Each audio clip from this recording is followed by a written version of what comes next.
దేవుని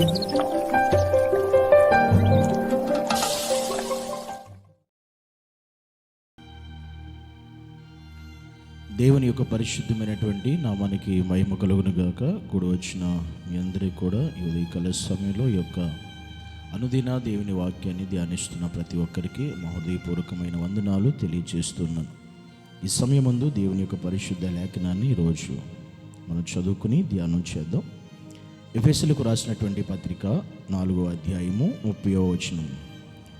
దేవుని పరిశుద్ధాత్మను దుఃఖపరచుకుడి, విమోచన దినము వరకు ఆయన యందు మీరు ముద్రింపబడి ఉన్నారు. ఈరోజు దేవుడు మనతో మాట్లాడుతున్నటువంటి ఒక ఆత్మ సంబంధ విషయం ఏమిటంటే, మనము ముద్రింపబడిన వారము అని దేవుని వాక్యం సెలవిస్తూ ఉంది.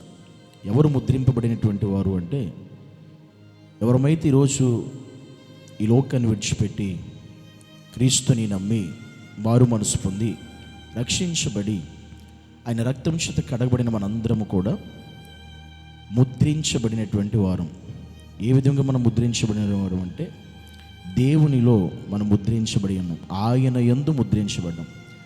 ఆయన యందు మనం ముద్రించబడి ఉన్నాము అనడానికి రుజువు ఏంటంటే, దేవుని యొక్క పరిశుద్ధ ఆత్మ చేత మనం నింపబడడం, దేవుని ఆత్మతో నింపబడడం, దేవుని ఆత్మను పొందుకోవడం, పరిశుద్ధాత్మ చేత నడిపించబడ్డం, పరిశుద్ధాత్మను కలిగి మనం బ్రతకడం.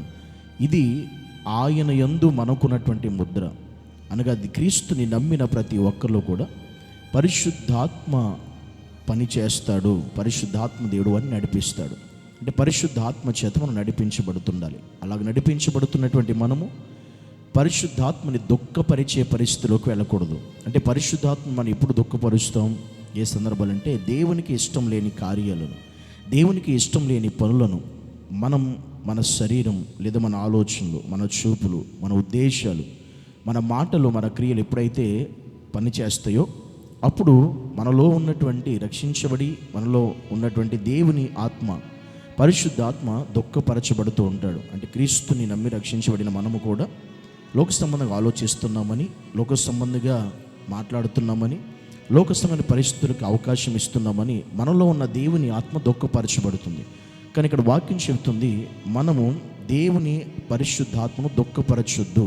ఎందుకనంటే, మనము విమోచన దినం వరకు ఆయన యందు ముద్రించబడి ఉన్నాము. విమోచన దినం అంటే ఏ దినము అంటే, దేవుని యొక్క రాకడ వరకు, దేవుడు వచ్చేంత వరకు మనం ఆయనలో ముద్రించబడి ఉంటాం. ఆయన ముద్ర అనేది మన మీద ఉంది. అందుకని అప్పటి వరకు కూడా, విమోచన దినం వరకు కూడా మనం ముద్రించబడి ఉన్నాము దేవునిలో. అందుకే మనం చాలా జాగ్రత్తగా ఈ లోకంలో మనం బ్రతకాలి, చాలా జాగ్రత్తగా ఈ లోకంలో మనం జీవించాలి.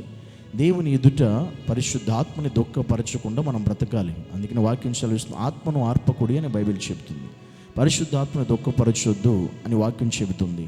కానీ ఈరోజు క్రీస్తుని నమ్మిన ప్రియ క్రైస్తవుడా, దేవుని కుమార్తె, దేవుని కుమారుడా, దేవుని సన్నిధిలో ఈరోజు ఈ మాటలు వింటున్న నీవు విమోచన దినం వరకు దేవునిని ముద్రించి ఉన్నాడు కనుక, ఆ పరిశుద్ధాత్మ దేవుని దుఃఖపరచకుండా ప్రతిరోజు మనం బ్రతకాలి, జీవించాలి. అనగా నువ్వు చేసే పనులను బట్టి కానీ, మాట్లాడే మాటలను బట్టి కానీ, నీ ప్రవర్తనను బట్టి కానీ, నువ్వు నడిచే విధానం బట్టి కానీ పరిశుద్ధాత్మ దేవుడు దుఃఖపరచబడకూడదు. అలాగే మనం విమోచన దినం వరకు జాగ్రత్తగా బ్రతకాలి. ఆయన రాకడ వరకు జాగ్రత్తగా బ్రతికి ఆయనతో మనం ఉండగలగాలి, ఆయనతో మనం వెళ్ళగలగాలి, ఆయనతో మనం బ్రతకగలగాలి. ఆ దినం వరకు కూడా మనం ముద్రించబడి ఉన్నామనే విషయాన్ని మనం మర్చిపోకూడదు. మనం దాన్ని మరిచి ఈ లోకంలో బ్రతకూడదు. కనుక మనందరం కూడా ఈరోజు క్రీస్తులో ఉన్న మనందరం కూడా ఆ విధముగానే ముద్రించబడి ఉన్నాం. అది విమోచన దినం వరకు కూడా మనది కొనసాగించాలి. అప్పటి వరకు కూడా మనం చాలా జాగ్రత్తగా దేవునిలో బ్రతికేటువంటి స్థితి కలిగి మనం ఉండాలి. కనుక ఇక నుంచి అయినా మన విమోచన దినం వరకు ముద్రించబడి ఉన్నామని గ్రహించి ఆ దేవునిలో ముందుకు కొనసాగుదాం. అట్టి ఆత్మీయ జీవితాలు దేవుడు మనకు అనుగ్రహించి, ఎట్టి పరిస్థితుల్లో మన పరిశుద్ధాత్మ దేవుని దుఃఖపరచకుండా బ్రతికే కృపను దేవుడు మనందరికీ అనుగ్రహించి సహాయం చేయునుగాక. ఆమేన్. తండ్రి, నీకు వందనాలు ప్రభువా, స్తోత్రాలు. ఈరోజు నీ సన్నిధిలో ప్రభువా, నిజమే మేము విమోచన దినం వరకు మేము ముద్రించబడి ఉన్నాం కనుక మేము జీవించే విధానం పరిశుద్ధాత్మ దేవుని దుఃఖపరిచేది వండుకున్నట్లుగా సహాయం చేయమని యేసయ్య నామాన్ని బట్టి ప్రార్థిస్తున్నాము తండ్రి. ఆమేన్.